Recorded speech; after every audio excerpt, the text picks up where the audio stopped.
Bon, on vient de perdre Jean-Marie Tjibaou. On n'avait pas trop le temps de réfléchir sur sa petite personne. On est au pied du mur et puis il faut s'armer de courage. Et donc, moi, j'ai été un agent de développement avant ça. Je mettais en place des projets économiques sur le terrain. Et puis, on m'appelle pour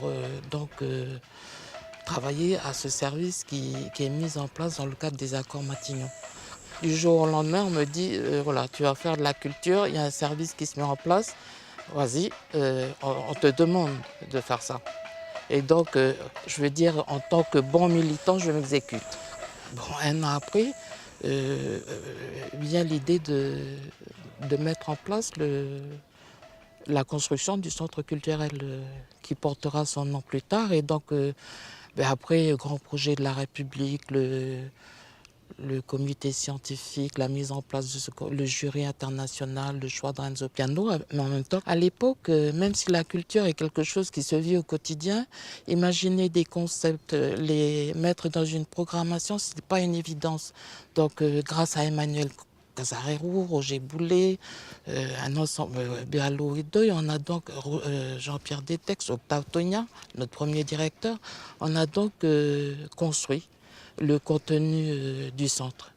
Et donc, je me suis dit que si on te demande, il faut aller chercher au fond de toi les ressources. Tu as un potentiel, il faut le mettre à la disposition de ton pays. C'est en fait ce qui m'a animé lorsque j'ai accepté d'assumer la présidence de cet établissement. En même temps, moi je considère que les hommes, ils étaient à la construction des provinces et ils n'avaient pas trop le temps de s'occuper de culture. En fait, les gens ont vraiment pris conscience de l'importance du projet lorsque l'on a commencé à faire les visites guidées ici au centre. Et les gens ont réalisé que voilà, il se construisait quelque chose et voilà, c'était inéluctable. Parce qu'il faut savoir que lorsque l'on a commencé les travaux ici, il y a quand même eu des conflits. Hein.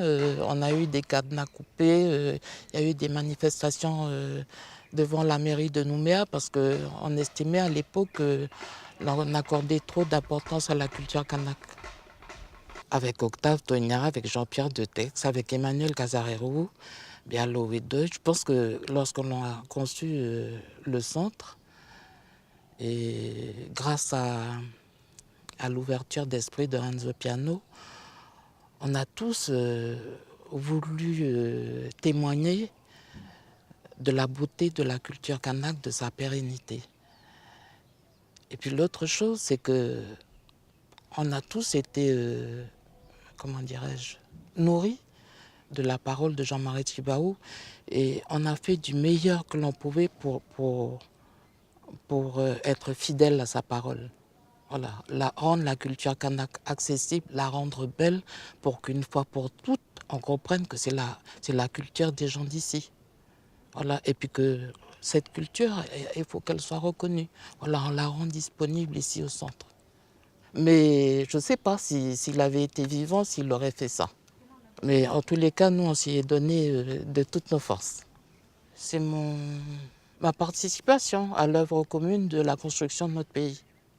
Ben voilà, moi j'ai été donc élue présidente de l'institution jusqu'à 2012, au moment de la transmission de cet établissement de l'État à la Nouvelle-Calédonie. Donc voilà ce que je peux dire sur mon implication dans la mise en place du centre et de l'Agence de développement de la culture kanak.